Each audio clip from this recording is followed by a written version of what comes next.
Did you know that an FBI agent recently revealed Diddy's dirty secrets?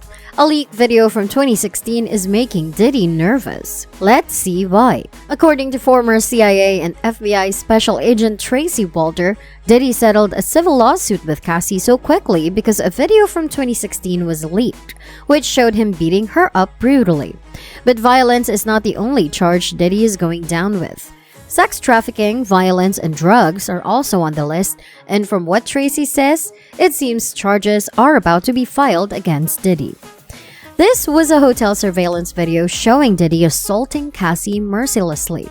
According to Cassie, Diddy was confident that these charges would never be filed. He was sure a video like this would probably never be disclosed.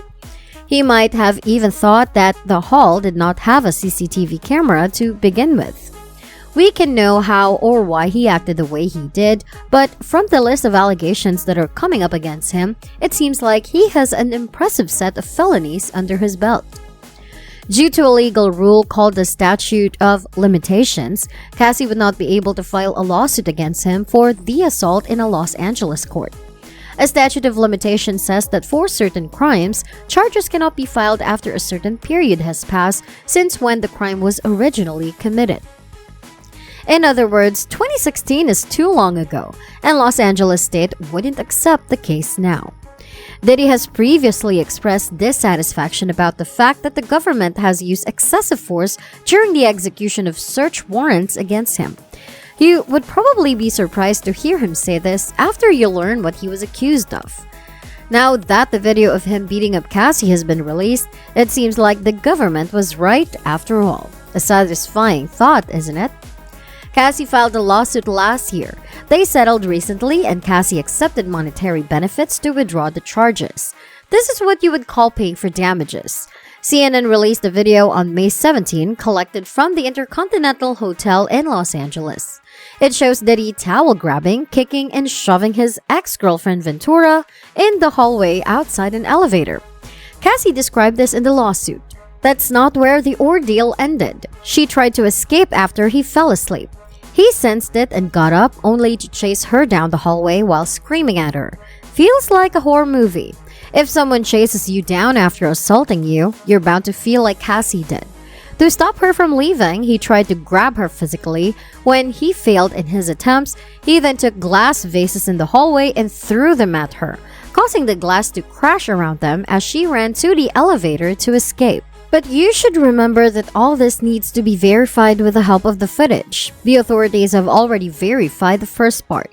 It remains to be seen how Diddy is sentenced. What is even more shocking is the fact that Diddy paid a whopping $50,000 to the Intercontinental Hotel to keep the footage hidden. However, according to the FBI agent, it was Cassie's lawyer or the hotel itself that gave the footage to CNN. Since the hotel initially held the footage, it seems unlikely that it was recovered without their consent. Keep in mind that the police or the authorities did not recover this footage. It was leaked to CNN, which later made it public. Do you think Cassie and her legal team might have done this in order to put pressure on Diddy? After all, we saw him settle the lawsuit hastily after the footage was made public. It could be that her legal team was frustrated that no federal charges had been filed against him yet.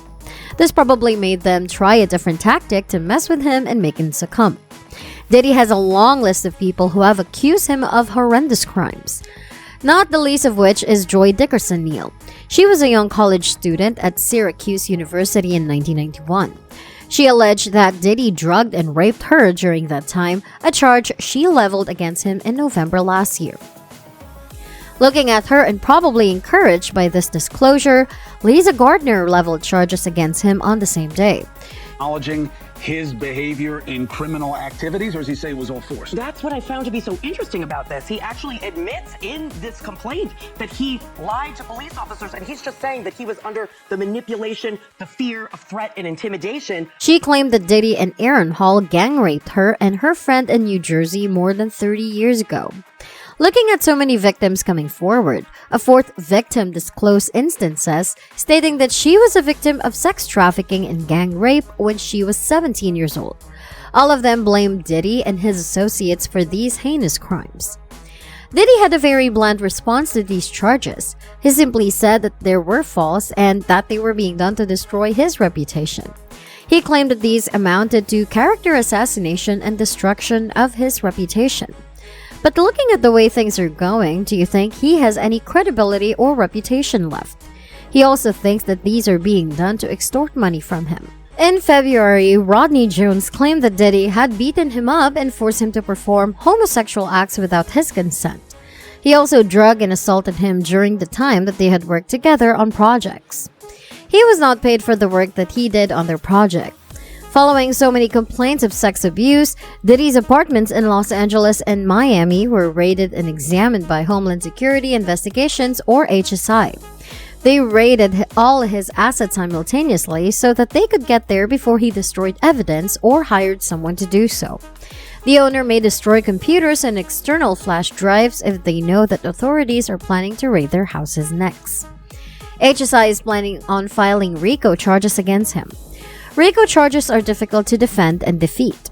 They were used to put the famous New York mafioso John Gotti in prison. They have been invaluable in the prosecution of several members associated with organized crime.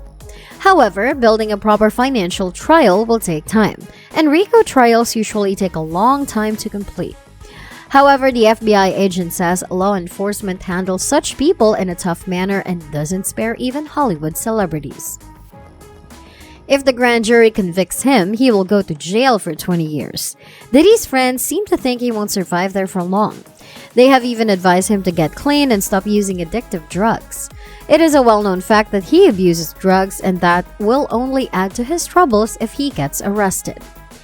During the investigation, HSI coordinated military-style raids at his residences. Diddy's family members have taken offense to the way they were treated during the search operation. His sons, who are both adults, were handcuffed during the entire time. They weren't charged or arrested, but were still handcuffed. Since they had nothing to do with the crimes Diddy was charged with, Diddy's legal team stated that HSI showed an overuse of force during the investigation. They even went to the extent of making it a racial issue. They believe that if they were the sons of non-black celebrities, they would have been given more humane treatment. Apparently, it was because they were black men that they were treated this way. Do you think Diddy will get arrested and imprisoned? Is he really the second Jeffrey Epstein? While the jury decides his fate, don't forget to comment your views below. If you like this video, like, share, and subscribe.